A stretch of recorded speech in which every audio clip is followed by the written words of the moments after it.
So now we are going to go to our next presentation. So, Erin, can you say hello? Hello, I'm Erin Scanlon, and I'm going to go ahead and share my screen. All right, I'm going to stop sharing from my side. Okay, that looks fantastic. Take it away. All right, one moment. I just lost everyone.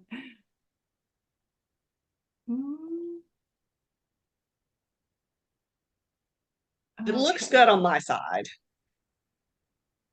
All right, so I can't see the chat at the moment, but I'll be sure to find that. Hello, everyone. So I'm Erin Scanlon, and I'm the Director of Channel Strategy and Operations for Dow Jones. Some of the panelists mentioned just in our last talk that they fix things. So I build them. I'm responsible for our external website, our internal communication channels, our intranet, Slack, social, email, events, digital signage. I'm also a technical consultant and an intuitive empowerment coach. So I'm passionate about the power of integrating both our personal self in the workplace. It was perfect. Ashley was just talking about this. So I was like, thank you for teeing it up for me. So what is all of me? I was super excited when asked to talk. And the one thing that I wanted to bring is this concept that I've been working on for a while, and it's combining the personal plus professional. And that's what gives us our power. So many times in our life, we get caught up in only being our work self, or only this is my home self or my personal self. But really, when we are truly in alignment with who we are, it's when we bring both. So here's a little bit about me. Let's get to know me. So I'm a dog mom. I'm a human mom. I have a partner, Bob. I'm a friend. I work at Dow Jones. I love to teach. I love to play with my friends. I'm holding a pickleball mallet, but I'm really terrible at pickleball. I put that on because I'm intentionally manifesting that I'll get better. I like to read. I'm a sister. I'm a daughter. So there's a lot of different facets of who I am, and all of those pieces of me are important. And I believe in integrating them and pulling them into the workplace. Hovering. So this was a new phrase that I had not heard of before, but one that's recently been surfacing for me. And really, as I started to move down this pathway of work, covering is downplaying or hiding certain aspects of yourself so as not to appear different. Well, Deloitte did a study on this in 2013. And in 2013, they found out that 61% of employees cover their identities in some way. Well, that was 2013. I'm sure we're doing better now. In 2023, they did the same studies and found that 60% of employees are still covering their identities in some way. So it's really not that much of a shift. And I was surprised by this study because I felt that people were coming to work and being more authentic. But I believe that there's a piece of us where we're holding back. At least 60% of us are. So what do we do about it? Right? How can we stop covering who we are and truly step into our power? I'm going to give you today the 3 A's of your power. And we're going to have a little bit of fun. We're going to move into a little bit of an activity. But let me tell you what these are first. 1, awareness. So you'll see here, what is your greatest blank personally, and what is your greatest blank professionally? You get to play around with plugging in whatever it is that you are trying to understand more about yourself. So that's the first step. Second step, it's add. How can you put the two of these together? So in some instances, they might be the same when you're thinking about it. And in other instances, they might be radically different. That's the sweet spot for you, right? Where are they radically different, and where can you start to pull them together? And then third, it's action. So you don't need to take 40 steps. Often we get overwhelmed with change. I loved when Susan was talking earlier about change and how, and then also Sharon was talking about just the fear that can come from change and stepping into the unknown. Well, so many times we try to get so far ahead that it feels impossible for us. But when we think about it as one simple step, just one step, and sometimes it's even the thought of it, that's how we move forward. And so that action helps cement it and it becomes a practice.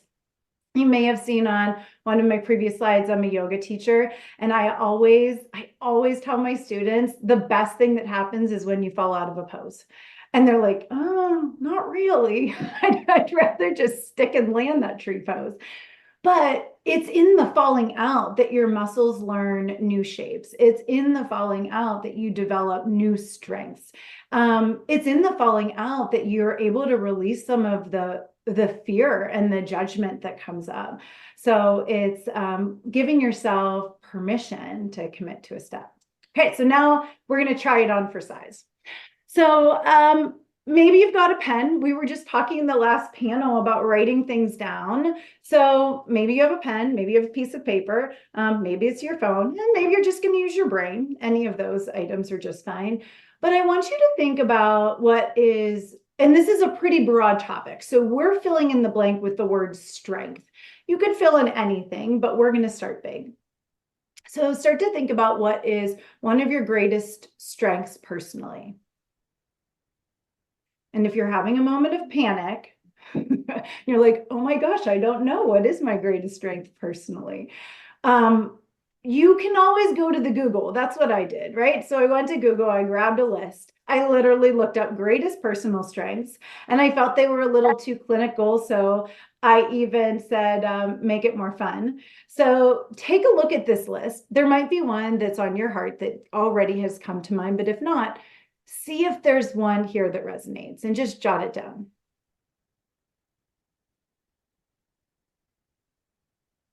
Okay, next.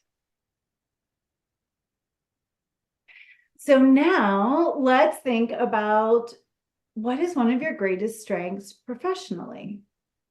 You know, I'm going to give you the list in a minute. We have already been there, but think about it for a moment.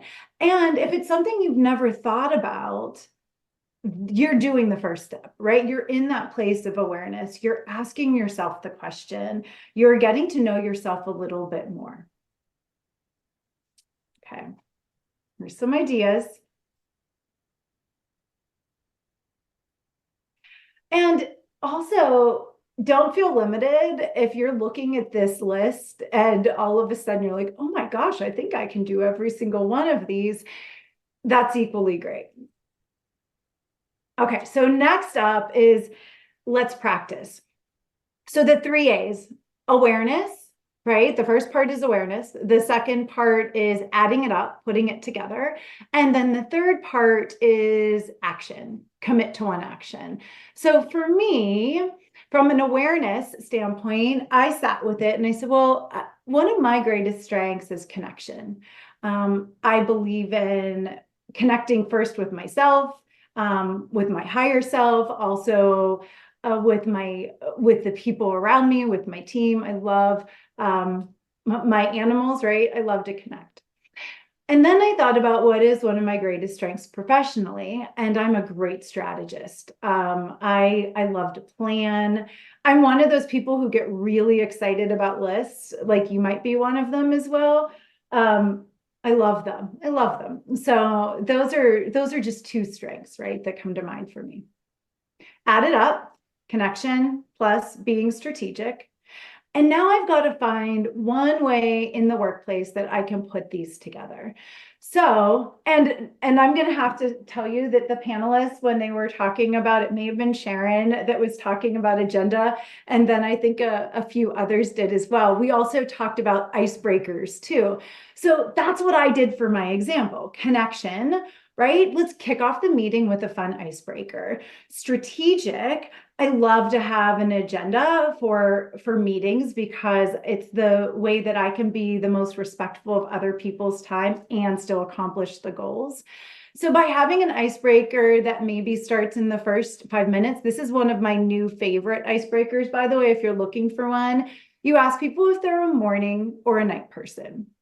I got a great answer the other day. A teammate had said, brunch. She's like, my sweet spot is brunch. She's like, not really morning, not really night, I'm brunch. I'm a total morning person. I am up early. That's when I sit, I meditate, I connect in, and then I'm ready for my day. Don't see me after 9 p.m. My sister bought me a mat that says, welcome to my home, please leave by 9. Couldn't be more true. So you start with an icebreaker and then you move into the other pieces of your meeting. But by committing to this one step, this one action, I put into practice the way I want to connect and be strategic. And that's where my power comes from, right? That's how I'm able to fully integrate into the life that I want to live and the life that I want to lead too. One of my favorite thought leaders, his name is Jim Quick. He's with Quick Brain. One of his quotes is, "The life we live is the lessons we teach." And he also talks about, if you really want to live it and you really want to learn on a topic, you teach on it. So I'm hoping from our conversation today, you're able to take what we've learned and you're also able to put it into practice, not only for yourself, but it might be something that you share with someone else.